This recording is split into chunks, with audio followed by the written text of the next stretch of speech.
먼저 하나님의 말씀 로마서 7장 18절로 20절을 제가 봉독하겠습니다. 내 속 곧 내 육신에 선한 것이 거하지 아니하는 줄을 아노니 원함은 내게 있으나 선을 행하는 것은 없노라. 내가 원하는 바 선은 행하지 아니하고 도리어 원하지 아니하는 바 악을 행하는도다. 만일 내가 원하지 아니하는 그것을 하면 이를 행하는 자는 내가 아니요 내 속에 거하는 죄니라. 올 한 해를 결산하는 네가 보던 일을 세마라. 오늘은 5번째 시간으로 죄와 죄책감을 결산하라, 이런 제목으로 말씀을 드리고자 합니다. 뮤지컬 지킬 앤 하이드에서 지금 이 순간, 지금 여기, 간절히 바라고 원했던 이 순간, 이렇게 시작되는 지금 이 순간이라는 노래가 있습니다. 아마 한 번쯤은 들어봤을 겁니다. 간혹 결혼식 축가로도 불리는데 사실 축가로는 맞지 않는 노래입니다. 이 노래는 지킬 박사가 인간의 본성에 있는 선과 악을 분리하는 약물을 만들어서 자기 자신을 대상으로 실험하기 직전에 부르는 노래입니다.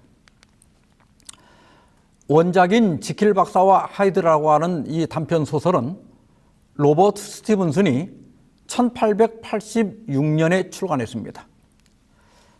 소설 속의 지킬 박사는 부유하고 또 명예와 존경을 받는 저명 인사입니다. 그런데 그는 인간 안에 선과 악이라고 하는 두 개의 본성이 있다는 것을 깨닫고 이것을 분리할 약물을 만드는 데 성공합니다. 그래서 지킬 박사는 낮에는 고상한 지킬 박사로 살아가고 밤에는 그 약물을 먹고 하이드로 변신해서 온갖 범죄를 저지르고 다닙니다. 나중에는 약을 먹지 않아도 저절로 하이드로 변신하게 되고 마침내 살인까지 저지르게 됩니다. 그러나 교수형이 두려워진 하이드는 다시 지킬로 돌아가려고 하지만은 마침내 약이 떨어지자 결국 마지막 참회록을 쓰고 스스로 생을 마감하게 됩니다. 이 소설은 인간의 이중성을 표현한 대표적인 작품입니다. 그런데 우리에게도 이러한 이중성이 있지요. 가정이나 또 교회나 이 사회에 알려진 고상한 나가 있고 또 우리의 내면 속에 영원히 숨기고 싶은 악의 모습을 한 또 다른 나가 있습니다. 바울은 회심한 후에 하나님의 뜻에 일치하는 삶을 살고자 노력했지만은 지나고 보면 죄에 굴복하고 또 죄책감에 눌려 신음하는 자신을 발견하곤 했습니다. 그래서 오늘 본문에 원함은 내게 있으나 선을 행하는 것은 없노라고 고백할 수밖에 없었습니다. 그러면서 바울은 이렇게 악을 행하는 것은 내가 아니라, 내 의지가 아니라 내 속에 거하는 죄라고 고백합니다. 그리고 마침내는 오호라 나는 곤고한 사람이로다. 이 사망의 몸에서 누가 나를 건져내랴. 이렇게 탄식하고 있습니다. 오늘이 연말 기도주일이 마치는 안식일입니다. 우리는 연말 기도주일을 맞을 때마다 바울과 동일한 탄식을 하지 않을 수가 없습니다. 그래서 맨 먼저 죄에 대한 결산을 좀 해보고자 합니다. 성경이 규정하는 죄 가운데 가장 대표적인 죄가 무엇일까?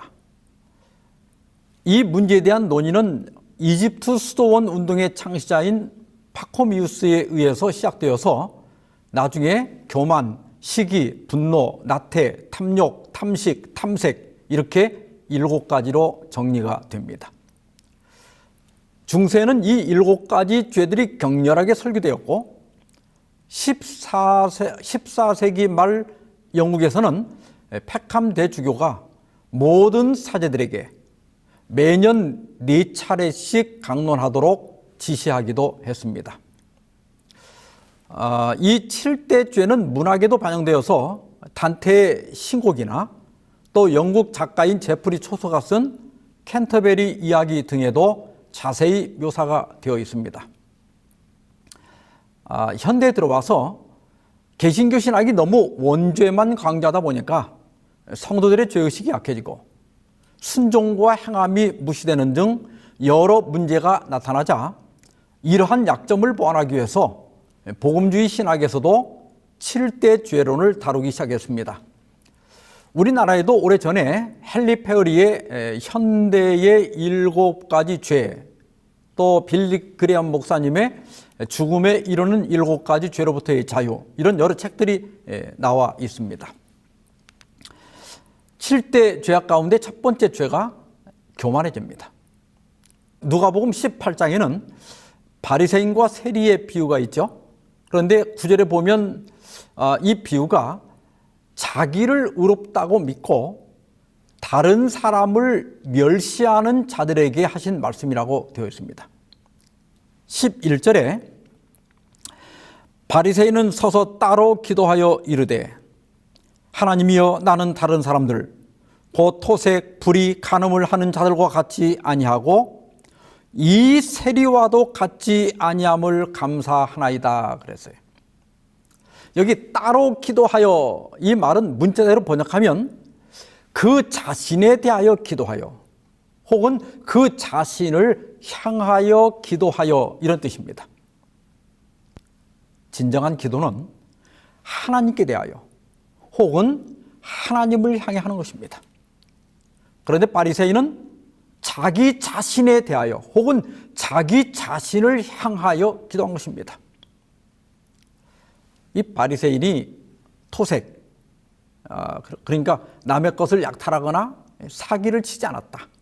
또 불이나 간음을 저지르지도 않았다. 또 일주일에 2번씩 금식하고 11조를 드린 것, 이건 다 잘못이 아니죠. 이것은 오히려 잘한 겁니다. 그러면 이 바리새인의 잘못이 무엇인가? 존 칼빈은 기독교 강요에서 인간은 자신을 하나님의 위엄과 비교해 보기 전에는 결단코 자신의 비천한 상태를 충분히 인식할 수 없다 그랬습니다. 바리새인의 문제는 무엇이었죠? 그것은 자신을 하나님과 비교하지 않고 자신보다 못한 세리와 비교한 것입니다. 교만은 바로 여기에서 오는 거예요. 하나님의 위엄을 인식하는 사람은 결코 교만할 수가 없습니다. 두 번째 죄는 시기의 죄입니다. 블레셋 군대가 쳐들어왔을 때 다윗이 골리앗을 죽임으로써 이스라엘에 큰 승리를 안겨주었습니다. 사울이 군대를 이끌고 돌아오는데 사무엘상 18장 7절부터 있는 말씀입니다.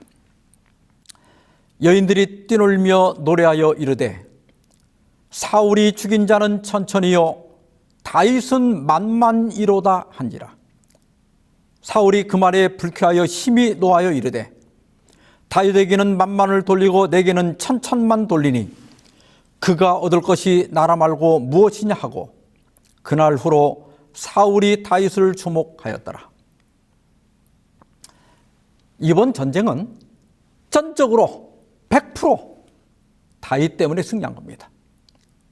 만일 다윗이 없었더라면 사울의 목숨도 위험할 수 있었어요. 적어도 이날만큼은 다윗이 이런 찬사를 받을 만하지 않습니까? 그런데 사울은 불쾌하여 심히 노하였다 그랬어요. 그리고 마지막에는 사울이 다윗을 주목했다 그랬는데 이것은 다윗을 시기하여 견제하기 시작했다는 뜻입니다. 결국 사울은 평생 다윗만 쫓아다니다가 비참하게 죽음을 맞고 말았습니다. 시기는 다른 사람이 나보다 잘 되는 것을 못 봐주는 겁니다.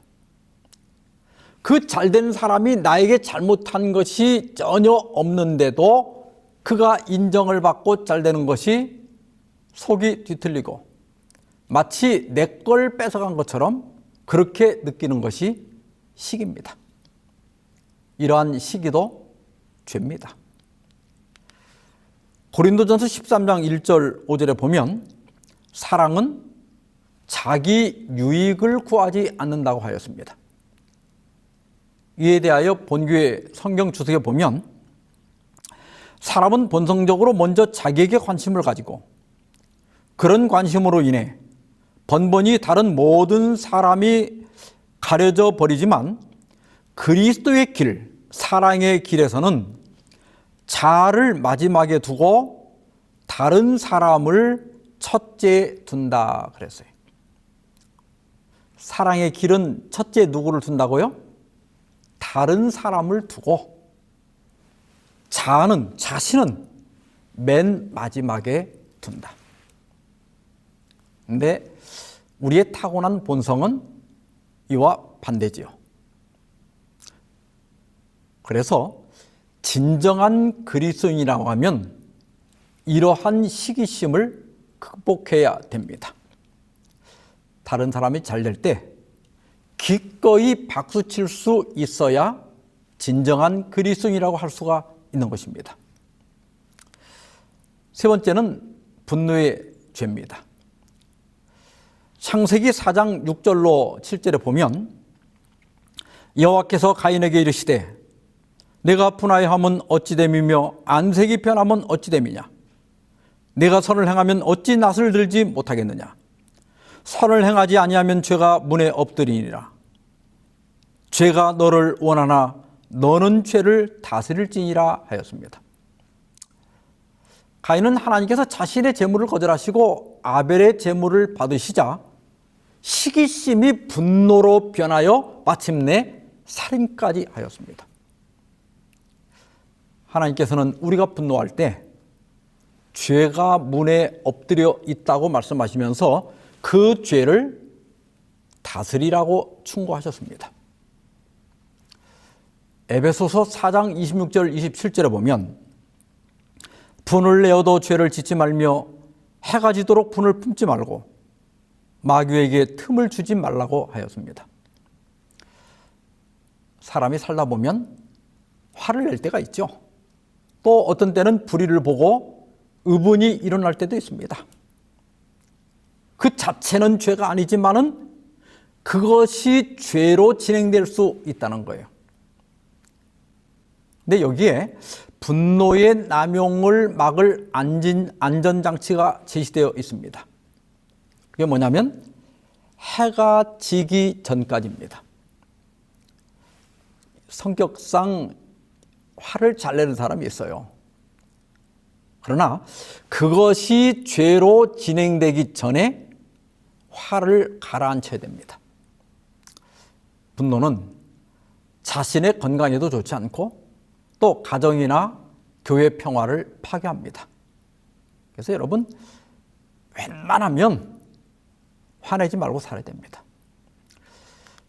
이 교만, 시기, 분노의 죄를 변태적 사랑이라고 그래요.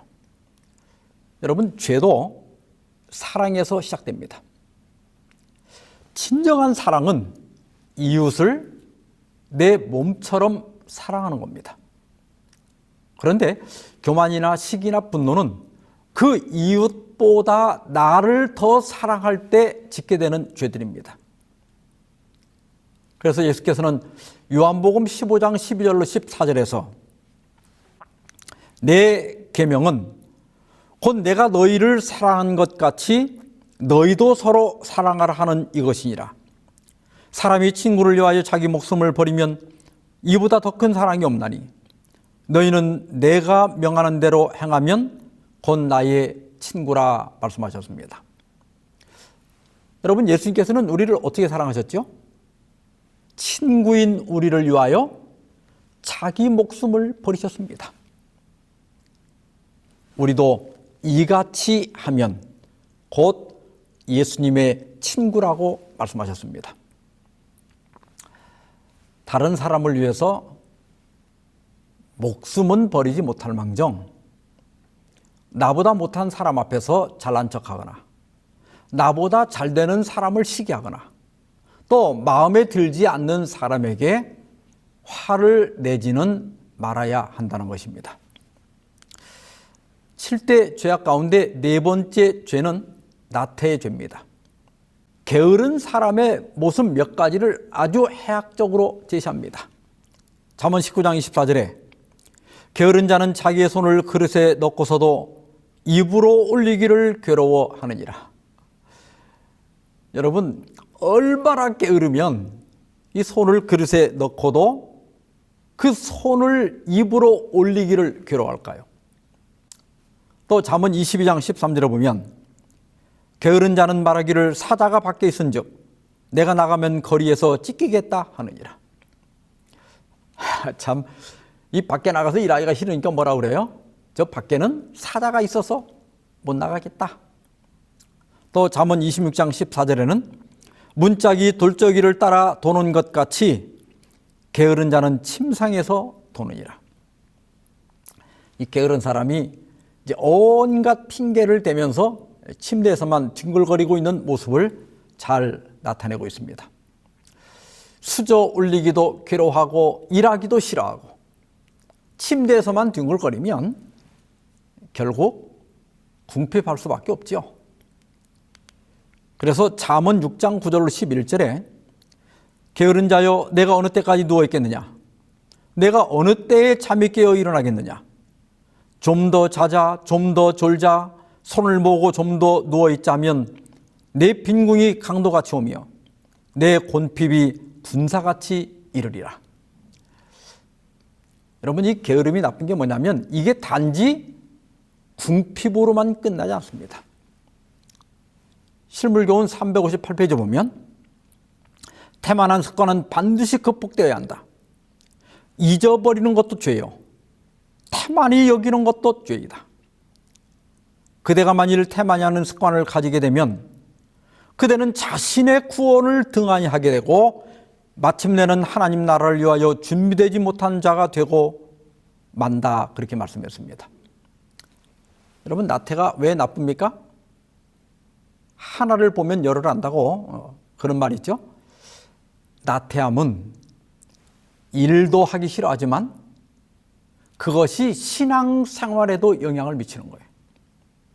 그래서 신앙은 하지만 열정도 없고 뭐든 제대로 하는 게 없는 거예요. 실물교훈 331페이지에 보면 하나님께서는 큰 일을 할 수 있는 자질을 주신 많은 사람들이 아주 조금밖에 성취하지 못하는 것은 저희가 적게 노력하기 때문이라고 했습니다. 재능은 많은데 게으름 때문에 조금밖에 성취하지 못하는 것입니다. 그래서 예수님은 게으름을 책망하십니다. 마태복음 25장의 달란트 비유에서 주인은 그 한 달란트를 땅에 묻어둔 종에게 악하고 게으른 종아 이렇게 책망하셨습니다. 게으른 것은 악한 것과 동일한 거예요. 왜냐하면 그 게으름은 자신의 구원마저 등한히 하게 되고 마침내는 하나님 나라를 위하여 준비되지 못한 자가 되게 하기 때문입니다. 이 나태의 죄를 결핍된 사랑이라고 합니다. 그러니까 사랑의 부족도 죄입니다. 그래서 로마서 12장 11절에 보면 부지런하여 게으르지 말고 열심을 품고 주를 섬기라고 권고하고 있습니다. 신앙도 부지런해야 하고 또 열심히 있어야 합니다. 무관심하고 나태하고 뜨뜻미지근한 것도 죄입니다. 다섯 번째는 탐욕의 죄입니다. 누가복음 12장 16절부터 보면 어리석은 부자의 비유가 나오죠. 이 비유는 예수께서 삼가 모든 탐심을 물리치라고 말씀하신 다음에 주신 비유입니다. 이 부자는 1년 동안 열심히 일을 해서 많은 수확을 거두었어요. 그래서 곡간이 부족해서 헐고 다시 지어야 할 정도였습니다.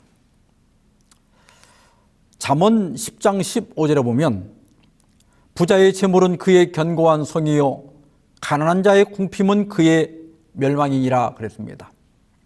재물 자체가 나쁜 건 아닙니다. 돈이 있어야 의식주를 해결할 수 있고 또 아플 때 제대로 치료도 받을 수가 있습니다. 그래서 돈은 견고한 성이라 그랬어요. 여러분, 하나님의 사업도 사실 돈이 있어야 합니다. 그래서 나태하지 말고 열심히 일해서 돈을 벌어야 돼요. 그런데 전도서 5장 13절에 내가 해 아래에서 큰 패단되는 일이 있는 것을 보았나니 곧 소유주가 재물을 자기에게 해가 되도록 소유하는 것이라 하였습니다. 여기 큰 패단, 즉 통탄할 만한 잘못이 뭐냐면 재물을 자기에게 해가 되도록 소유하는 것이라. 재물을 많이 가진 것 그 자체는 잘못이 아니지만은 자기에게 해가 될 정도로 쌓아두는 것은 잘못이다. 어리석은 부자의 잘못이 바로 이것입니다. 그가 열심히 일해서 많은 수확을 거둔 것은 칭찬받을 만한 일입니다. 그러나 그는 그 재물을 오직 자신만을 위해서 사용하고자 했습니다. 비유에 보면 하나님께서 그날 밤에 그 부자의 목숨을 거두어 가셨습니다. 그는 정말 어리석은 삶을 산 것입니다. 무엇을 이루고자 하는 욕망이 나쁘기만 한 건 아닙니다. 욕망이 있으니까 공부도 하는 것이고 욕망이 있으니까 열심히 일도 하는 것이고 욕망이 있으니까 선행도 하는 겁니다. 그러나 건강을 해치도록 돈 버는 데만 열중하거나 자신이 하나님의 청직이라고 하는 사실을 잊어버리고 자신만을 위해 사는 것은 분명한 죄입니다. 그 다음에 6번째 죄는 탐식의 죄입니다.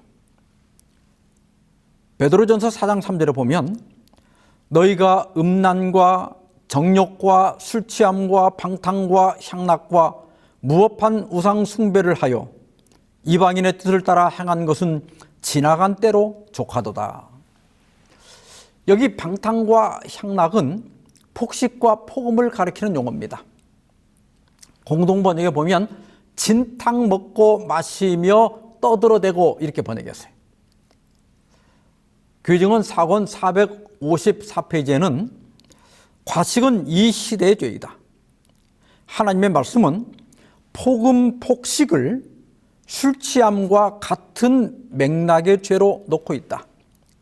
하나님 앞에서는 이러한 것이 매우 불쾌한 죄였다 그랬습니다. 식욕이 좋은 건 죄가 아닙니다. 저는 식욕이 별로 없는 편이에요. 그래서 집사람이 섭섭해할 때가 참 많습니다. 음식을 정성을 들여서 많이 해놨는데 제가 항상 조금밖에 안 먹으니까 요리할 맛이 안 난다고 그래요.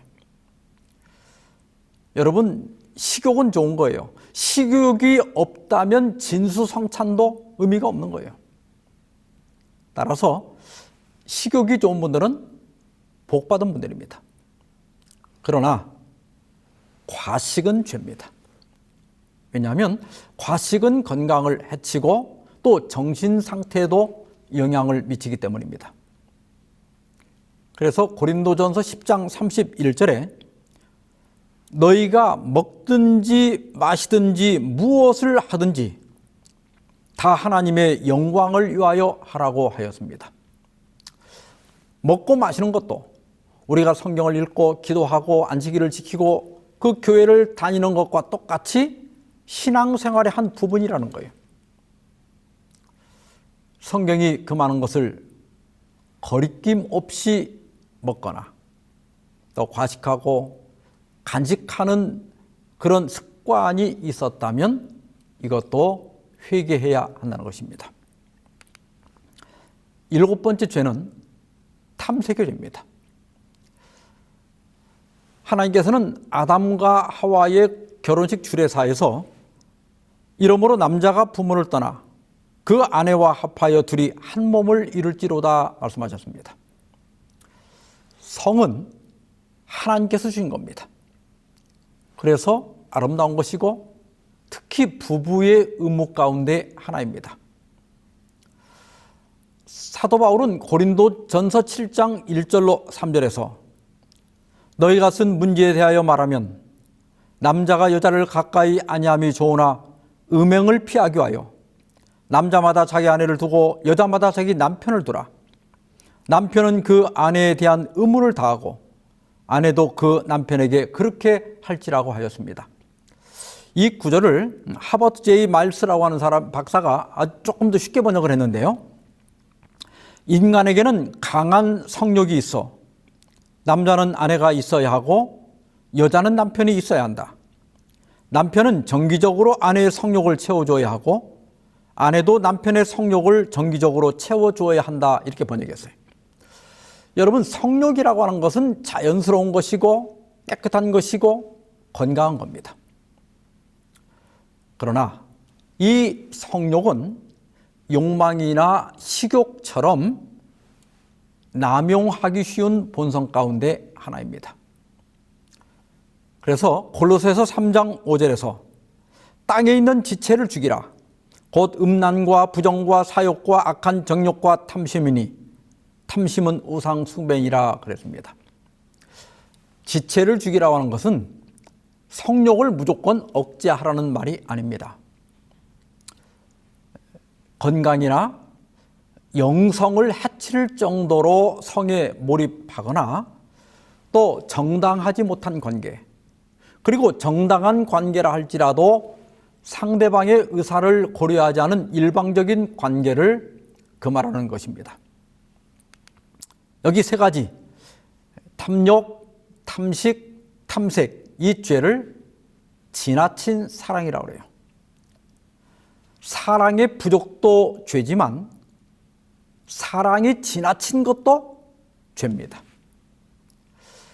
우리가 무엇을 이루고자 하는 욕망이나 또 식욕이나 쾌락을 갖고 있는 그 자체는 분명 죄가 아닙니다. 그러나 그것이 지나치면 죄가 됩니다. 그래서 고린도전서 9장 25절에서 이기기를 다투는 자마다 모든 일에 절제하나니 그들은 썩을 승리자의 관을 얻고자 하되 우리는 썩지 아니할 것을 얻고자 하노라 하였습니다. 지난 한 해 동안 욕심을 너무 부렸거나 식욕이나 성욕의 부절제가 있었다면 이 해가 저물기 전에 회개하는 칭안을 반드시 갖기를 바랍니다. 두 번째로 죄책감에 대한 결산을 우리가 해야 할 때입니다. 예수께서 산헤드린 앞에서 신문을 받고 계실 때 베드로는 대제사장의 집 그 뜰에서 다른 사람들과 불을 쬐고 있었어요. 그런데 사람들이 그를 알아보고 너도 예수와 한패지 이렇게 지적을 하자 아주 강하게 부인을 했습니다.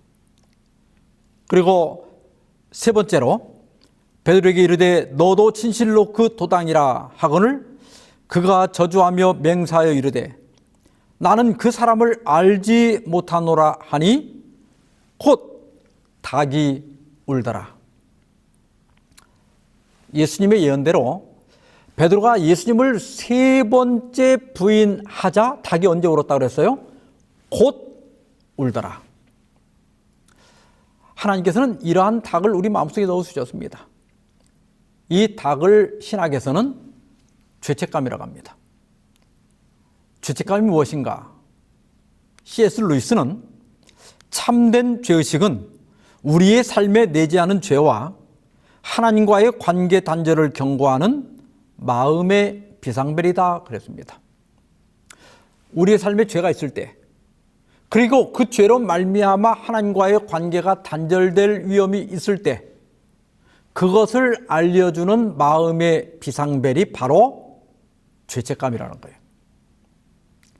그런데 이 죄책감에는 두 극단이 있습니다. 첫째는 그 닭이 죽어버린 사람입니다. 이런 사람은 에베소서 4장 18절에서 그 마음이 굳어졌다고 그랬고 19절에서는 감각이 없는 자가 되었다고 했습니다.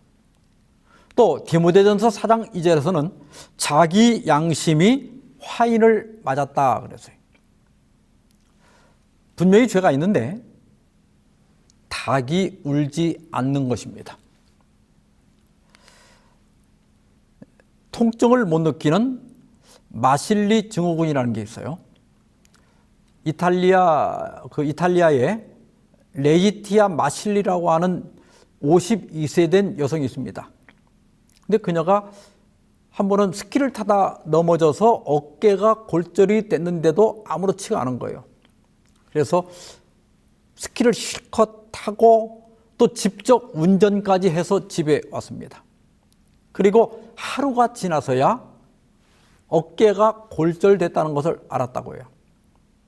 그런데 그 레티지아뿐만 아니라 그녀의 친정 어머니하고 또 언니, 두 아들, 조카, 딸 이게 6명도 똑같이 선천적으로 어떠한 통증도 느끼지 못한다고 그래요.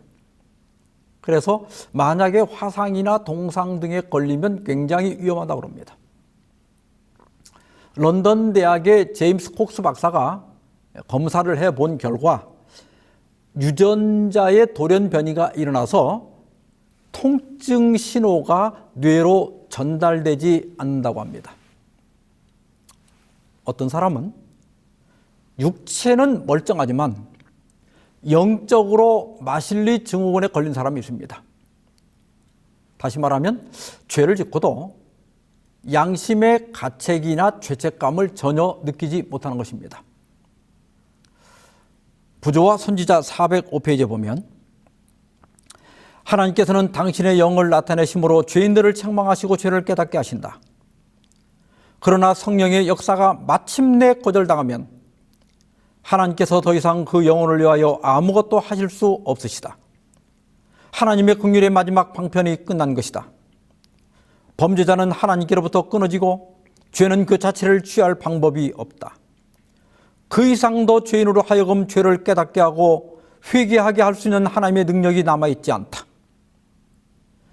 버려두라는 것이 하나님의 명령이다. 그 후에는 속지 않은 제사가 없고 오직 무서운 마음으로 심판을 기다리는 것과 대적하는 자를 소멸할 맹렬한 불만 있으리라. 참 무서운 말씀이죠. 제가 망치로 이렇게 못을 박고 있는데 실수로 제 손가락을 탁 때리면 통증을 느끼는 게 정상입니다. 그런데 전혀 통증을 못 느끼거나 아니 이 통증이 아니라 오히려 쾌감을 느낀다면 이 신경계통에 문제가 생긴 거예요. 죄를 지면 죄책감을 느끼는 게 정상입니다. 전혀 죄책감을 못 느끼거나 오히려 그 죄를 즐긴다면 그건 우리 영혼에 문제가 생긴 거예요. 이 무서운 질병은 성령의 음성을 지속적으로 거절할 때 발생합니다. 그래서 히브리서 3장 8절에 그러므로 성령이 이르신 바와 같이 7절 8절입니다. 오늘 너희가 그의 음성을 듣거든 광야에서 시험하던 날에 거역하던 것 같이 너희 마음을 완고하게 하지 말라고 권고하고 있습니다. 닭이 울 때 성령께서 죄를 지적하실 때 마음을 완고하게 하지 말아야 합니다. 둘째로는 너무 신경과민한 닭을 가진 사람들이 있습니다. 대개 부모를 통해서 하나님을 보게 됩니다. 왜냐하면 그 어린아이에게는 부모가 바로 하나님과 마찬가지이기 때문입니다. 키에르케고르는 1813년 덴마크 코펜하겐에서 태어났습니다. 그의 아버지는 젊은 시절에 그 양을 칠 때 그 추위와 배고픔을 못 이겨서 하늘을 쳐다보면서 하나님을 저주했다고 그래요. 그리고 그 아내가 이제 자녀를 낳지 못하고 사별하게 되었는데 하녀와 재혼을 했어요. 그런데 혼인하고 5달 만에 첫 아이를 낳게 됩니다. 워낙 그 양심적이었던 그의 아버지는 이 일로 평생을 괴로워했다고 그래요. 그는 이 하녀와 그 사이에 7남매를 낳았는데 그의 생전에 장남과 막내인 케르케고로만 남고 재혼한 아내도 죽고 또 5 자녀가 모두 죽는 것을 지켜봐야 했습니다. 케르케고르는 아버지의 잘못으로 하나님의 저주가 집안과 자신의 삶에 깊이 뿌리박혀 있다고 확신을 했습니다. 그래서 케르케고르의 사상에는 죄의식이 바탕을 이루고 있고 항상 죄의 극복이라고 하는 과제가 그림자처럼 따라다녔습니다.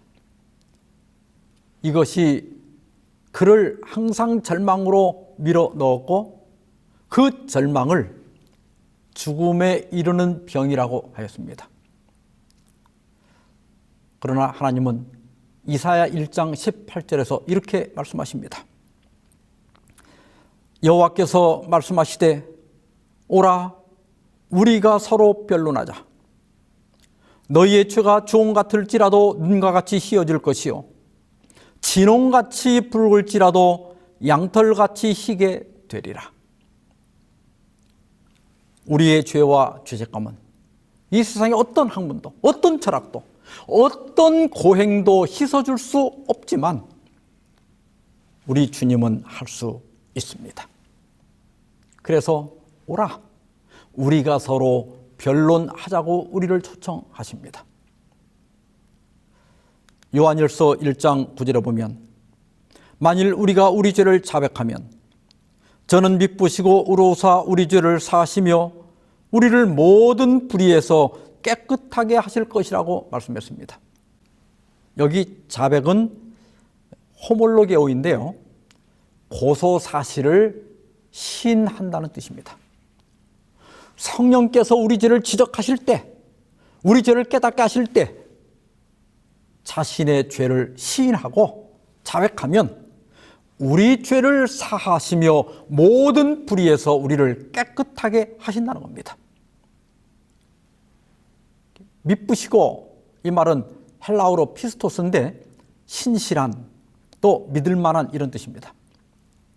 내가 내 죄를 자백했다면 그 죄가 사해진 것을 100% 믿을 수 있습니다. 가래법문 기별 1권 350페이지입니다. 하나님께서는 우리들의 죄로 인하여 우리들을 포기하지 않으신다.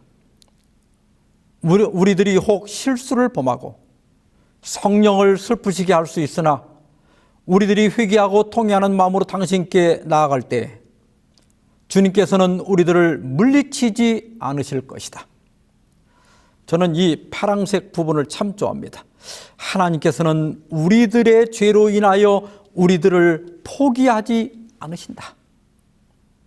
왜냐하면 십자가에서 우리 죄를 치료할 수 있는 약이 완전하게 충분히 마련되었기 때문입니다. 사도 베드로는 사도행전 3장 19절에서 이렇게 호소합니다. 그러므로 너희가 회개하고 돌이켜 너희 죄 없이 함을 받으라. 이같이 하면 새롭게 되는 날이 주 앞으로부터 이를 것이요. 한 해가 저물고 있습니다. 이제는 마무리를 할 시간입니다.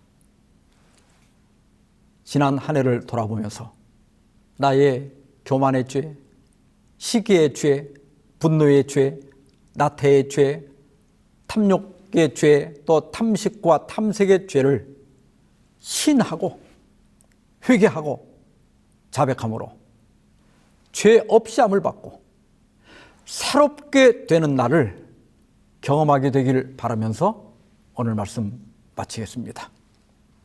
기도하십시다. 하늘에 계신 우리 아버지, 우리는 교만했고 시기했고 형제를 향해 분노했으며 나태하고 게을렀습니다. 또 지나친 욕심을 부렸고 탐식했으며 탐색의 죄를 지은 것을 인정하고 자백합니다. 저희도 바울처럼 선을 행하기를 원했으나 저희 안에 있는 죄된 본성 때문에 많은 죄를 지었고 주님을 슬프시게 하였습니다. 자비로운 주님, 주님의 보혈에 의지하여 회개하오니 저희를 긍휼히 여겨주시고 용서하사 주홍같이 붉은 죄를 눈과 같이 희게 하여 주시옵소서. 이 모든 말씀을 예수 그리스도의 이름으로 기도하옵나이다. 아멘.